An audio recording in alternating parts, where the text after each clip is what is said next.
நிச்சயமாக இஸ்ரேல் துணிந்து விட்டது என்ற நான் ஆரம்பத்தில் சொன்னபோது அவர்களுடைய வாதத்தில் தலையில் அடிக்க வேண்டும் என்றால் தங்களுக்கு பிரச்சனையை ஈரான் தொடர்ச்சியாக ஏற்படுத்தி கொண்டிருக்கின்றது, தங்களை சுற்றி வளைத்துக் கொண்டிருக்கின்றது. ஆகவே தலையில் அடிக்க வேண்டும் என்பது இஸ்ரேலுடைய வாதம். ஈரானுடைய இஸ்லாமிய புரட்சி ஏற்பட்ட பிறகு அவர்களுடைய முதலாவது நோக்கமே இஸ்ரேலை அழிக்க வேண்டும், அமெரிக்காவை அழிக்க வேண்டும் என்பதுதான். அவர்கள் அதுக்குரிய திட்டங்களை அவர்களும் வகுத்துக் கொண்டிருக்கிறார்கள். இப்பொழுதுதான் ரெண்டு பேரும் மோதுகிறார்கள். ஆனால் இதுல முக்கியமாக கவனிக்க வேண்டிய விஷயம், அமெரிக்கா இந்த நிமிடம் வரைக்கும் ஒரு நேரடியாக யுத்தத்தில் இறங்கவில்லை, ஒரு பார்வையாளராக இருக்கின்றது.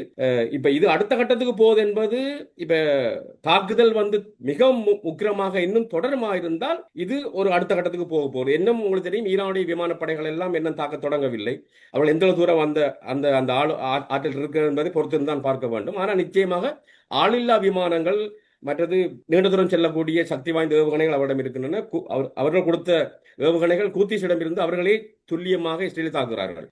அவ்வாறான ஏவுகணைகள் எல்லாம் நூற்றுக்கணக்கில் ஏவப்பட்டால் இஸ்ரேல் அதை எவ்வாறு எதிர்கொள்ளப் போகின்றது என்பது மிக முக்கியமானது. ஆனால் நான் சொல்வது போல, இப்ப ரஷ்யா, சீனா போன்ற நாடுகள் ஈரானுக்கு நேரடியாக ஆயுத உதவிகள் செய்து ஒரு அணியில் வந்தால் நிச்சயமாக அமெரிக்கா, இன்றைய நிலைமையில பிரித்தானியாவும் அமெரிக்காவும் தான் இஸ்ரேலுக்கு பக்கத்தில் வரும். என்ற இஸ்ரேலுக்காக நேட்டோ நாடுகள், உங்களுக்கு தெரியும், பிரான்ஸ் அதிபர் கூட இஸ்ரேல் எதிர்த்துக் கொண்டிருக்கின்றனர். நேட்டோ நாடுகள் எல்லாம் ஒரு அணியில் வரும் என்று சொல்வதற்கு இல்லை.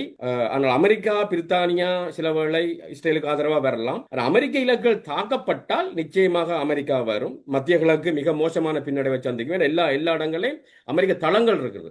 அந்த தளங்களை ஈரான் தாக்குமா இருந்தால், உங்களுக்கு தெரியும், இதில் யுஏஇயா இருக்கலாம், சவுதி அரேபியாவா இருக்கலாம், உங்களுக்கு தெரியும் ஜோர்டானா இருக்கலாம். எல்லா நாடுகளுமே இதில் பாதிக்கப்படும். ஆகவே அது ஒட்டுமொத்த மத்திய கிழக்கு. அதன் பிறகுதான் அது உலக யுத்தமா போறதா என்பதை பொறுத்து. ஆனால் இன்றைய நிலைமையில நான் நினைக்கவில்லை அது உலக யுத்தமா மாறும். ஆனால் இஸ்ரேலுக்கும் ஈரானுக்கும் இடையில இந்த யுத்தம் நீயா நானா என்ற ஒருத்தர் வெண்டையாக வேண்டிய கட்டத்துக்கு இது போயிருக்கின்றது. நிச்சயமா இஸ்ரேல் வெல்லுவதா அல்லது ஈரான் வெல்லுவதா?